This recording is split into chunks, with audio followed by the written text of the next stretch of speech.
প্রিয় মা এবং বোনেরা, প্রিয় ভাইরা আমার, আমাদের প্রচলিত কিছু রোগ রয়েছে, এগুলো আমাদের সচরাচর হয়ে থাকে। যদি আমরা কিছু ঠান্ডা পানি খেয়ে ফেলি তাহলে আমাদের ঠান্ডা কাশি হয়ে যায়, যদি আমরা অতিরিক্ত গোসল করে ফেলি তাহলে আমাদের জ্বর চলে আসে। এগুলো আমাদের প্রায় সময় হয়ে থাকে। তো আমি আজকে আপনাদেরকে একটি আমল বলে দিব, যে আমলটি করলে আপনার যদি কাশি হয়ে থাকে তাহলে আপনার কাশি ভালো হয়ে যাবে। সূরা ইখলাসের একটি আমল রয়েছে, এই আমল করলে ইনশাআল্লাহ আপনার শুকনো কাশি যদি থেকে থাকে ভালো হয়ে যাবে। আল্লাহ পাক আপনার শুকনো কাশি দূর করে দিবেন, ভালো করে দিবেন। এখানে আমল রয়েছে, সূরা ইখলাস 41 বার পাঠ করে পানিতে ফু দিয়ে পান করলে কাশি নিরাময় হয়ে যাবে, কাশি ভালো হয়ে যাবে। আল্লাহ পাক রব্বুল আলামিন কাশি ভালো করে দিবেন। কিভাবে আমল করবেন আমি এ টু জেড বিষয় বলে দিব। সম্পূর্ণ ভিডিওটি ধৈর্য সহকারে দেখতে থাকুন, ইনশাআল্লাহ অনেক উপকারে আসবে। ভিডিওটি কেউ না টেনে সম্পূর্ণ ভিডিওটি দেখবেন, ইনশাআল্লাহ আশা করি অনেক কিছু জানতে পারবেন। সূরা ইখলাস এই সূরাটি অত্যন্ত ফজিলতপূর্ণ একটি আমল, ফজিলতপূর্ণ একটি সূরা। এই সূরাটি যদি কোনো ব্যক্তি, হাদিসের মধ্যে এসেছে, একবার পাঠ করে তাহলে সে পুরা কোরআন শরীফের 1/3 পাঠ করার সমান সওয়াব পায়। আল্লাহু আকবার। যদি কেউ 2বার পাঠ করে তাহলে 2/3, আর যদি কেউ 3বার পাঠ করে তাহলে পবিত্র কোরআনুল কারীম সম্পূর্ণ খতম করলে যেমন সওয়াব হয়, আল্লাহ পাক রব্বুল আলামিন তেমন সওয়াব দান করেন ওই ব্যক্তিকে যে 3বার সূরা ইখলাস পাঠ করবে। আল্লাহু আকবার, আল্লাহু আকবার। এই সূরাটির এত ফজিলত যে আপনি এই সূরাটি যদি আপনি রোগ ভেদি হয়ে থাকে, যদি কাশি হয়ে থাকে, বিশেষ করে কাশি হয়, তাহলে আপনি এই সূরাটি পাঠ করবেন। কয়বার পাঠ করবেন? 41 বার। 41 বার পাঠ করার পরে আপনি একটি পাত্র নেবেন, পাত্রের মধ্যে পানি নেবেন, ওই পানির মধ্যে আপনি 41 বার এক জায়গায় বসে প্রত্যেকবার বিসমিল্লাহ বলবেন। সূরা ইখলাস পাঠ করবেন, বিসমিল্লাহ বলবেন, আবারও সূরা ইখলাস বলবেন, আবারও বিসমিল্লাহ বলবেন। এইভাবে যখন আপনি সূরা ইখলাস 41 বার পাঠ করা হয়ে যাবে, তখন আপনি পানির মধ্যে ফু দিয়ে দিবেন। ওই পানি আপনি কয়েকদিন পান করবেন, ইনশাআল্লাহ আপনার শুকনো কাশি দূর হয়ে যাবে। আমাদের যদি কাশি হয়, ঠান্ডা, জ্বর যদি ইত্যাদি কোনো রোগ হয়, তাহলে আমরা চলে যাই ডাক্তারের কাছে। ডাক্তারের কাছে গিয়ে আমরা যে কোনো ওষুধ নিয়ে খেয়ে আমরা সুস্থ হয়ে যাই। কিন্তু আমরা যে ওষুধ খেয়ে খেয়ে আমাদের যে শরীরের রোগ প্রতিরোধ ক্ষমতাগুলো কমিয়ে দিচ্ছে, এগুলোকে আমরা চিন্তা করছি একবারও চিন্তা করি না। আমাদের রোগ হয়, আমরা ওষুধ খাই, তাড়াতাড়ি ভালো হয়ে যায়, এটাই আমাদের কাছে সবচাইতে ভালো লাগে। নো, এটা করা যাবে না। আমাদের প্রাথমিক পর্যায়ে পবিত্র কোরআনুল কারীমের চিকিৎসা নিতে হবে। যদি পবিত্র কোরআনুল কারীমের চিকিৎসায় যদি আমরা দেখি সুস্থ হচ্ছি না, তাহলে ওষুধ খাওয়া সুন্নত। রাসূল সাল্লাল্লাহু আলাইহি ওয়াসাল্লাম ওষুধ খেতে বলেছেন।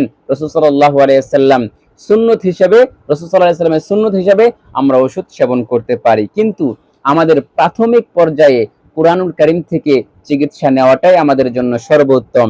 এজন্য যদি কোনো মা বোনের, যদি কোনো ভাইয়ের, যদি কোনো ব্যক্তির কোনো রোগ হয়ে যায়, যদি কোনো ব্যক্তির কোনো কঠিন রোগ হয়ে যায়, তাহলে সে প্রথম পর্যায়ে পবিত্র কোরআন এবং হাদিস থেকে দেখবে কোন আমলটি রয়েছে, যে আমলটি করলে আপনার ওই কঠিন রোগ দূর হয়ে যাবে, ওই আমলটি আপনি সর্বপ্রথম করবেন। করার পরে এরপরে যদি দেখেন আপনি সুস্থ হচ্ছেন না, আল্লাহ পাক আপনাকে সুস্থ করছেন না, তখন আপনি কোনো বিশেষজ্ঞ ডাক্তারের কাছে চলে যাবেন। ডাক্তারের কাছে গিয়ে আপনি পরামর্শ নিয়ে ওষুধ খাবেন।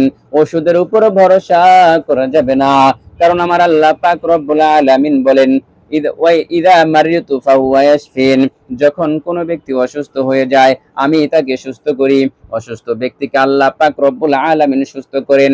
আল্লাহ পাক রব্বুল আলামিন পবিত্র কোরআনুল কারীমের মধ্যে বলেছেন, ওয়া নুনাজ্জিলু মিনাল কুরআনি মা হুয়া শিফাউ ওয়া রাহমাতুল লিল মুমিনিন। আমার আল্লাহ পাক রব্বুল আলামিন বলেন, আমি এই পবিত্র কোরআনুল কারীমকে নাজিল করেছি। পবিত্র কোরআনুল কারীমকে নাজিল করা হয়েছে মুমিনদের জন্য রহমত, মুমিনদের জন্য শিফা।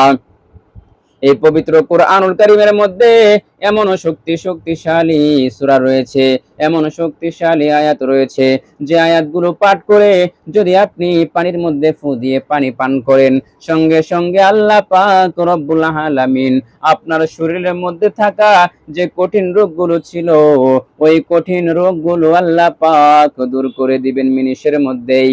এই জন্য আমাদেরকে পবিত্র কোরআনুল কারীম থেকে চিকিৎসা নিতে হবে, আল্লাহর উপর বিশ্বাস করতে হবে, আল্লাহর হুকুমগুলো মানতে হবে।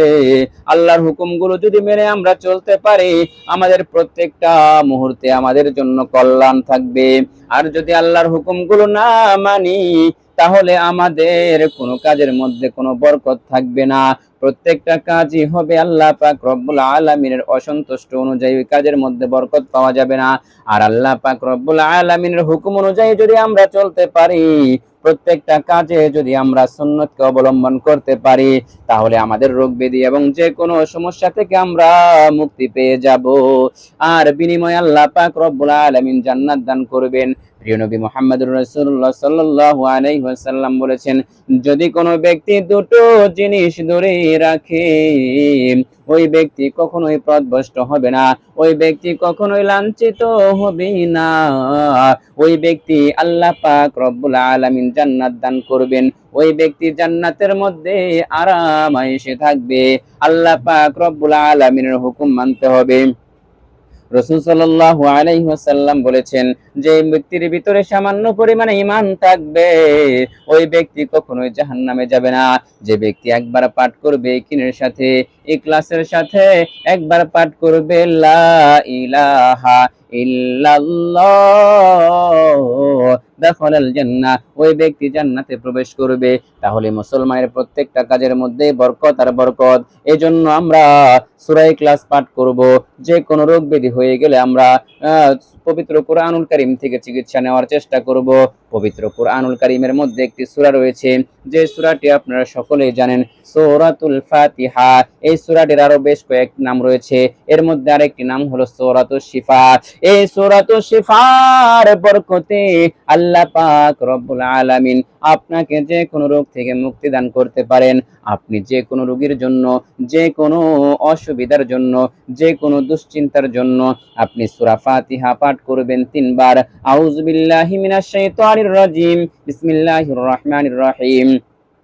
আলহামদুলিল্লাহি রাব্বিল আলামিন আর রহমানির রহিম মালিকি ইয়াউমিদ্দিন ইয়্যাকা না'বুদু ওয়া ইয়্যাকা নাস্তাঈন ইহদিনাস সিরাতাল মুস্তাকিম সিরাতাল লাযীনা আন'আমতা আলাইহিম গায়রিল মাগদুবি আলাইহিম ওয়ালাদ-দাল্লিন আমিন।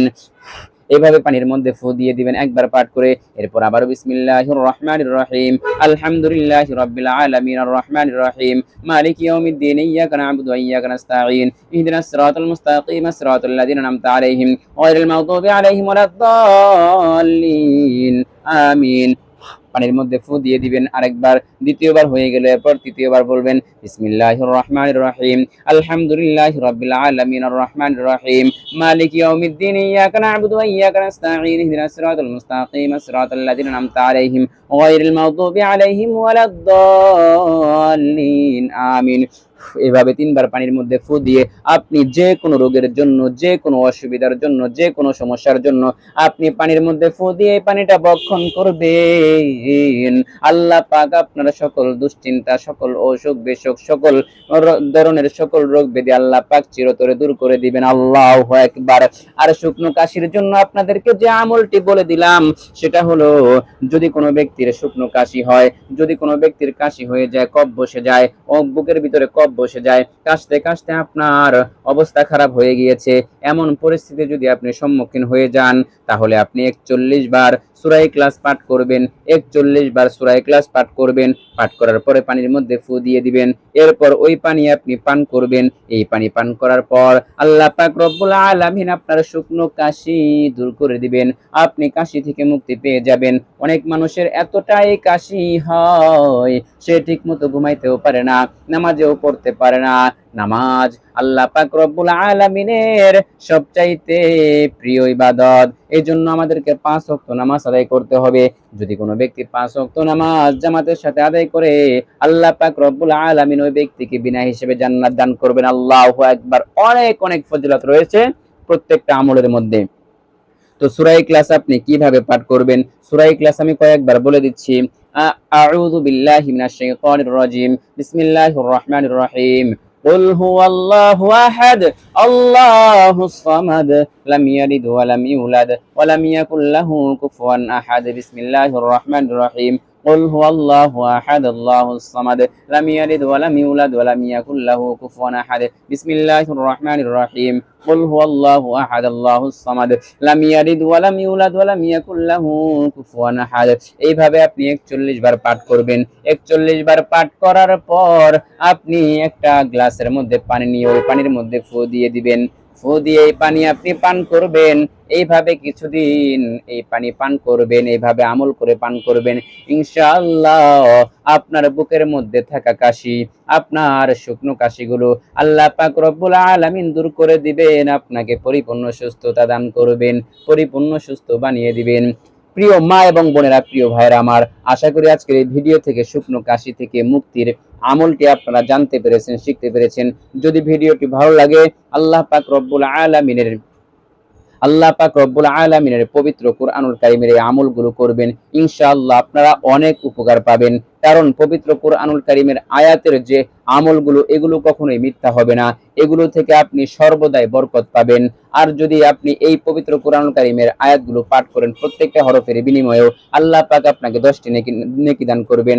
আর প্রত্যেকবার সূরা ইখলাস পাঠ করার কারণে আপনি পবিত্র কুরআনুল কারীমে 1/3 পাঠ করার সমান সওয়াব পেয়ে যাচ্ছেন।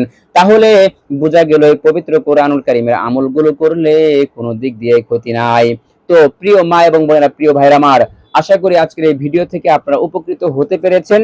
যদি ভালো লাগে ভিডিওটি অবশ্যই ভিডিওতে লাইক দিয়ে চ্যানেলটি সাবস্ক্রাইব করে অল নোটিফিকেশন চালু করে দিয়ে রাখবেন, তাহলে এর চেয়েও আরো গুরুত্বপূর্ণ ভিডিও আপনি সবার আগে পেয়ে যাবেন। তো আজকের মতো ভিডিওটি এখানে শেষ করছি। আসসালামু আলাইকুম ওয়া রাহমাতুল্লাহি ওয়া বারাকাতুহু।